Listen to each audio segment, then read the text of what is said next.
Hi everyone, welcome back to another gameplay of PT6. Let's continue with updated chimps. The series we're starting all over again. I'm going to show you an updated strategy to beat chimps, achieve the black border using no heroes and minimizing RNG. Intermediate maps, next one, Rake. And now I consider this map of the same difficulty of Chutes because this map is quite challenging. Now here, as it was for Chutes, it may happen that this gameplay may not be a black border because of RNG, but again I consider it quite an achievement being able to complete it without heroes, and so I'm gonna go for that.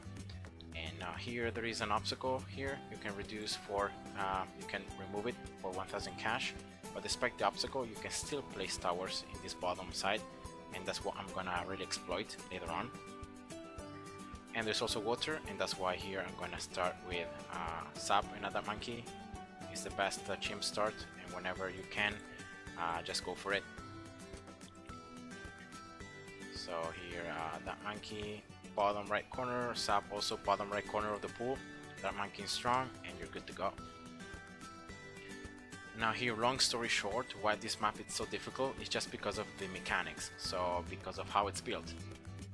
And you can see that the left path, also like I'm gonna call bottom path, the Bloons from where after they spawn until they are attacked by my towers, they're gonna cover a lot of distance. You can see here. Instead, the Bloons from the top side, they will be attacked right away. And this for this reason that it may happen that if you just leave your towers in first targeting, you're gonna end up focusing only the Bloons coming from the bottom side and not the ones coming from the top side. So that's something you need to remember. And yeah, in this particular case now, at the end of round 8, I'm gonna place a ninja exploiting this room that you have in this square despite the presence of the obstacle. So ninja closest to the top and to the left, and it's very important, this small range amount of the ninja that will make the ninja able to attack the intersection already, and so both paths at the same time. And that's the start really. Normally I upgrade the sub, I get a sub commander for the mid game, and then I get the Avatar of Wrath, but unfortunately in this map it doesn't work. It may be for very different reasons, but yeah, it just doesn't work. So I had to go for another strategy, and so I'm gonna follow other strategies that I've seen on YouTube. Well, in this case I'm gonna just take inspiration from those strategies, but of course I'm gonna adapt them because I'm going with no heroes. And so I'm gonna go with a perma spike and an Avatar of Wrath. Those are gonna be my top upgrades that I'm gonna use to defeat the 100 rounds. But most importantly, it's gonna be a 4-0-2 wizard that I'm gonna get in the mid game. That's gonna make me survive until I can afford the perma spike, and then until I can get the Avatar of Wrath. So I'm gonna get here around 15 in this bottom right corner this time. A wizard first. Sub now I switch it to strong, and always remember to go slow to be sure that you are popping everything. When you reduce the speed, it's like your towers have more accuracy. So remember to do that in the most critical rounds. And then here, very simply, just getting the ninja now 301, 2 shurikens. Now here we'll get the wizard 101, so increasing as well the pierce and the projectile speed. And then preparing against Bloons. For this particular gameplay, I'm going to exploit this super good position, the sub, and I'm going to get the sub 0-0 to pop Bloons. And so instead of like building an alchemist and going for an alchemist, I'm going to instead go for a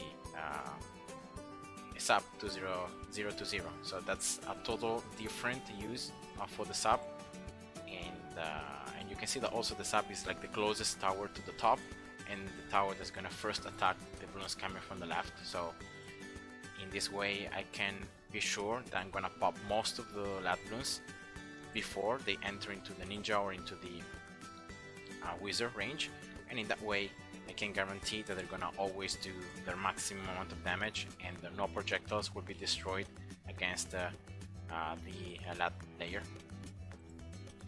And then here on 29, wizard 301, now a lot larger range and more attack speed, just insanely good. And now next, the key round of course is round 40. The mob is gonna come from the bottom side, so from this side right here, and in order to reduce RNG, so the way I could find to reduce RNG to the maximum to make the strategy always work is well, getting the ninja 401, then removing this stone for 1000 cash, and then placing up here an alchemist to buff the ninja, and then upgrade the alchemist 400. It seems a lot of cash going on in just the 6 rounds, but that's exactly how much you will need to start round 40 with the alchemist 400, and that's all it takes to take down the mob, having the wizard and especially the ninja buffed. Here, as I said, I'm going to remove now this obstacle, and now that also makes the ninja able to attack this top right side of this square, because now the line of sight is free. And then, as I said, here alchemist super close to the ninja, super close to the left side. Right, there we go. Get strong, start giving the Mexodip. The sub in this round should be able to handle lat balloons very well, but if anything, there is the alchemist, and also the alchemist with the also the towers with the Mexodip can make it possible. Now here I'm gonna get the alchemist 300, and then as you pop these ceramics, sorry, these rainbows, you can see the cash going up, and you can start round 40 with getting the alchemist 400. It's important getting it quite fast, because in that way you're gonna be giving the brew also to the wizard. Here we go, right there, and here should be enough. Yeah, so it's important just getting the alchemist as fast as possible at the beginning of round 40, 400, and that's it.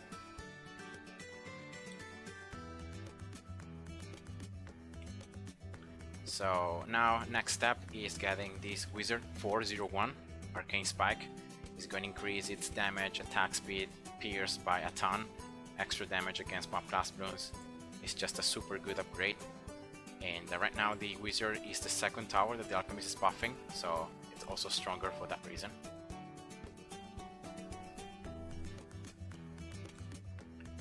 So you can see up to now, and until I'm gonna get this wizard, no villages, and not even villages with discount, because unfortunately you could see around 40, like every single amount of cash is counted, and if you get any if you spend anything on anything else, you're gonna end up not having enough cash to survive the key rounds.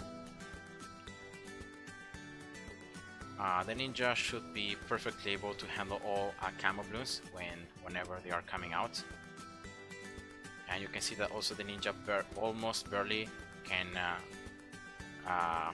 attack this bottom side, just barely, and not able to.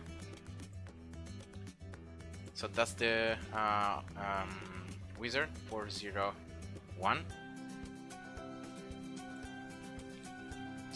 and now we'll start building everything for the perma spike, of course. So first thing I'm gonna get is gonna be a village. Right here. Now I'm gonna tell you in a moment the positioning of this village.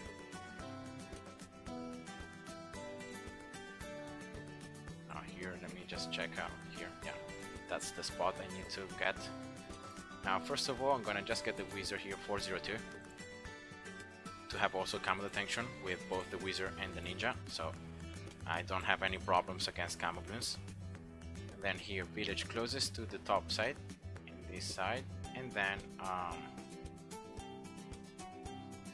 yeah, this should be enough. And then with the top side of the range here, cutting the second line here that is turning upwards. You can see there is a line there turning upwards. You just need to touch it. Village 002, and that should allow you to place here. You can see a spike factory closest to the left first, and then move it as close as you can to the bottom side. But the important thing is that the spike factory is closest to the left side. So right here, all right. And now with this count, of course, you can start upgrading it. Close 0 to 4. And even though it seems that the spikes are being stacked right here, so it's like out of range of the bottom side, it's in range. So the balloons are gonna turn here, right? Even if the spikes seem to be out of range, they're gonna be enough to pop those balloons. So that's the important thing. And now here you can see some balloons start to be able to push through. And here, to minimize the amount of balloons that can actually pass the ninja and the wizard, I'm gonna get another village now that I have discount, and this village will be just a 200 village, so just increasing even further the attack speed of all these towers up here. And also should be able to cover the spike factory, as you can see, the jungle drums, and so also the spike factory will gain more attack speed.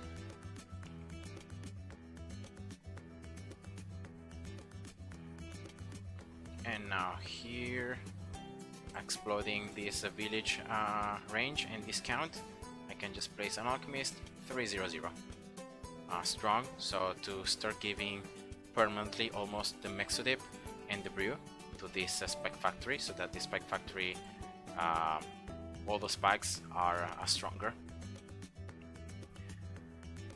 And that's it. So now it's all about waiting and surviving until you can afford the perma spike. Now here I'm gonna also get caltrops because of this discount village. Why not? Is some extra defenses in the meantime.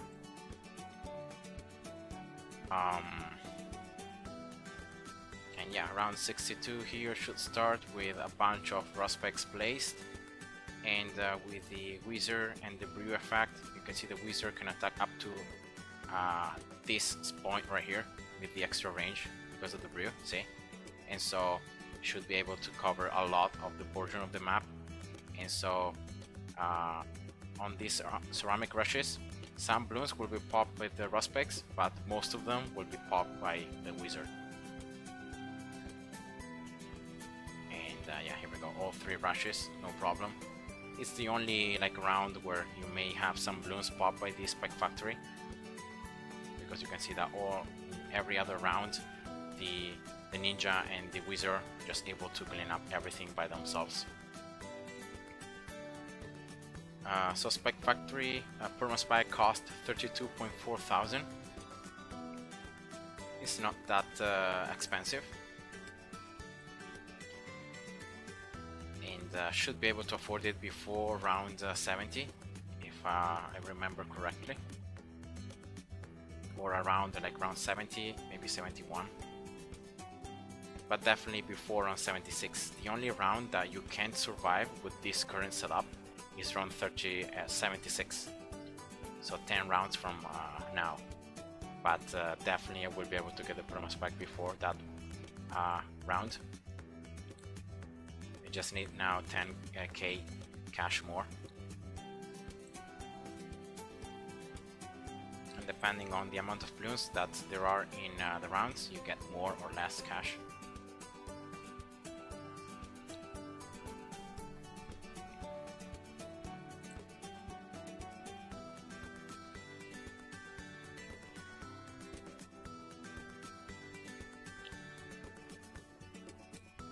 Yeah, definitely not for round 70. I will afford it for maybe around 72 or 73.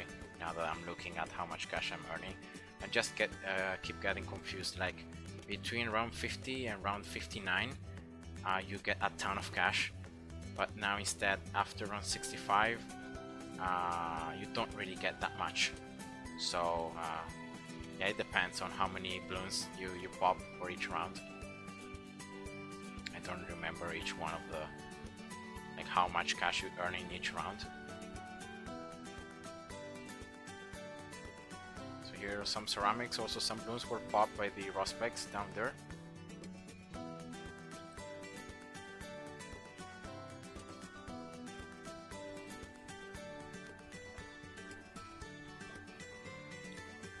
Just 2,000 more. Hopefully here for round 73 I will be able to afford it. As I said, you can survive with this strategy until the end of round 75, but of course the sooner you get the permaspec, the better it is, because you can start stacking the prospects. Yeah, around 70, 74 at the beginning of round 74. Okay, well, I'll take that. And so that's one thing down. Now with this perma spike, you can survive until round 91 without getting anything else, just getting here a druid and start building the Avatar of Wrath. And so of course what I'm gonna do here is I will place the druid. Now after round 75 here, 74, 75, you start getting a ton of cash for each round you can survive. So between round 75 and around 85 you get about like 30,000, if not more, cash total. And that's why I know already that I will get enough cash before round 91 to get this Avatar of Wrath upgrade. So I'm gonna now place the druid here, top left side. Alright, I've got the Alchemist 402 because unfortunately the druid is classified because of the position, is classified as closer to the Alchemist. So the Alchemist, if you don't get the faster throwing, will just focus the Ninja. So we'll give the build to the Ninja and to the Druid, and not anymore to the Wizard. But you want the Alchemist to buff, especially the Wizard, and that's why I got the 402 upgrade right here. Remember, with the Spike Factory here, with an Alchemist buffing it, you can pop already DDTs. So for round 90, if I can't, I haven't afforded the Avatar of Wrath yet for that round, I can survive DDTs in round 40 like this. So I don't need to get like an MIB here. So around 79 here, I have 11,000 cash and counting. So that's pretty much 35,000 more to get the Avatar of Wrath.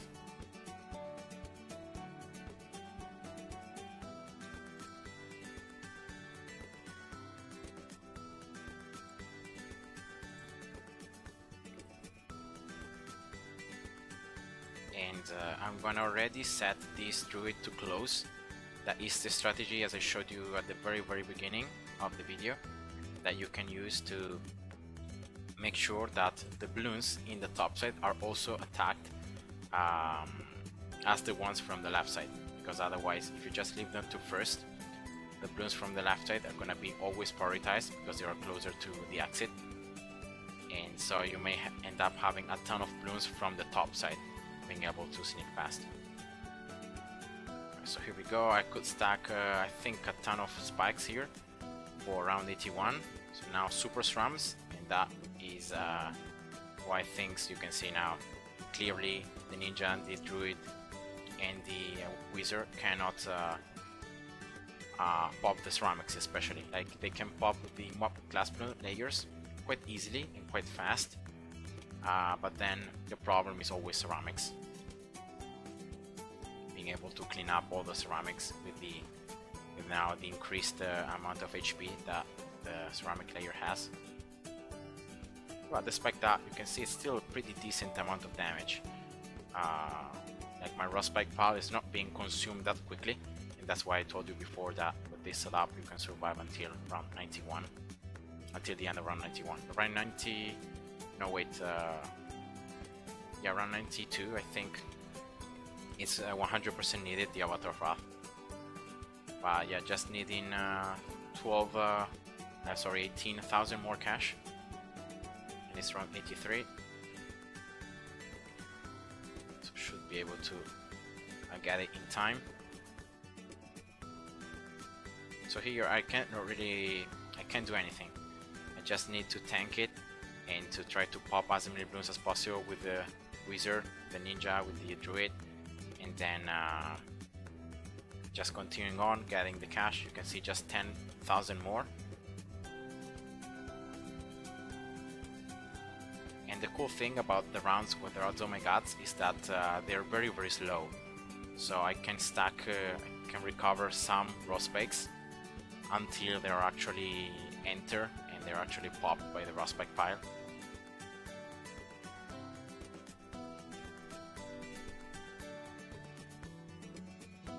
So that's one down, and that's gonna be two down.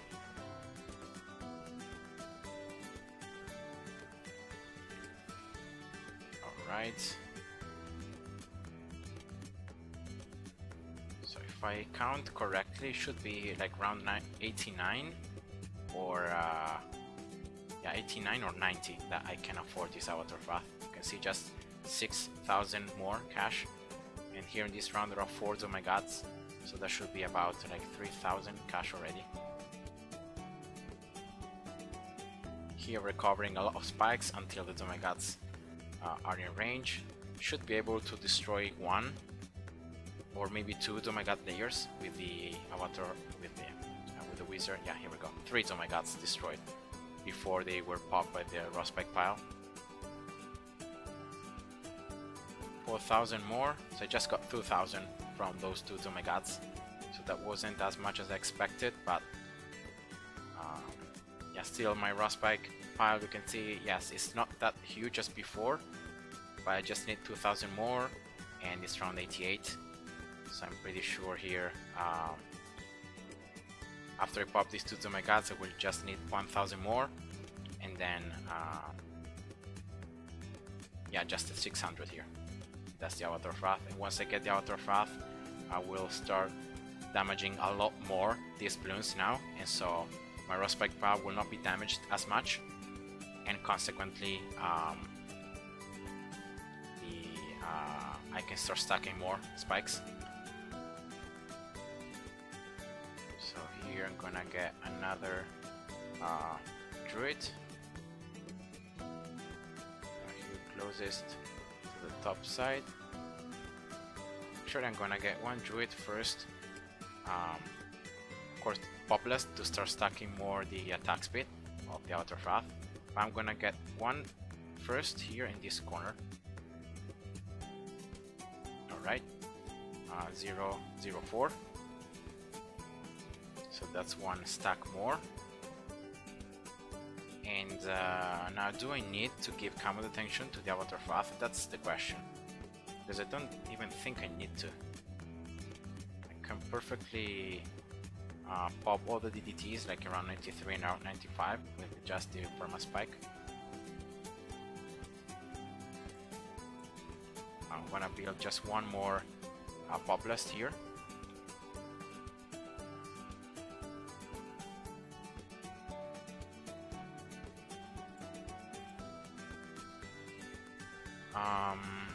One more?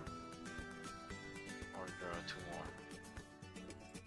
Yeah, actually here I want to get this Alchemist for the Spike Factory 400 before I build another one. Yeah, here building one more Druid.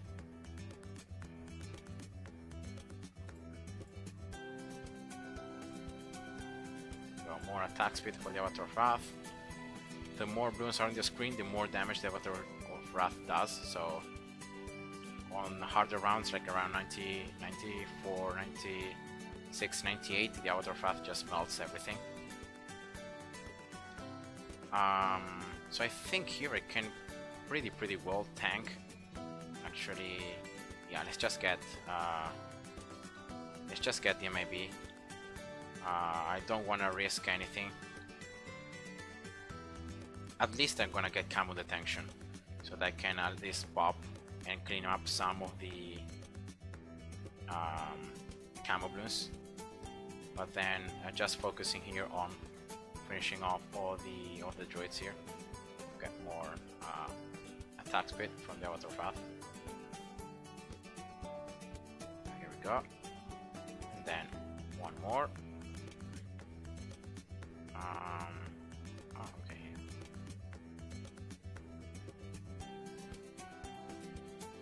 Okay, here we go. So now I can get all these druids, giving to them more thorns. Then here there should be enough room inside, right? Yep.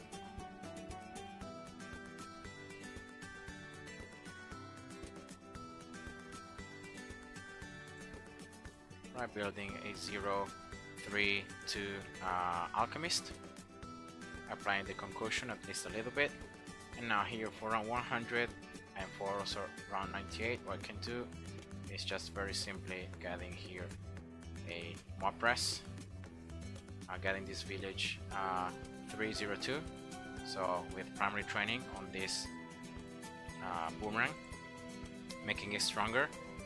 And yeah, that's it. So those DDTs are popped with the respect pile, and that's the oh my god, and that's the BD. And that's it, guys. So you can see even without the MAB, it's still perfectly fine. And yeah, I hope you enjoyed this strategy. At the end of the day, it was a black border, so I'm pretty happy about that. And see ya. Bye bye.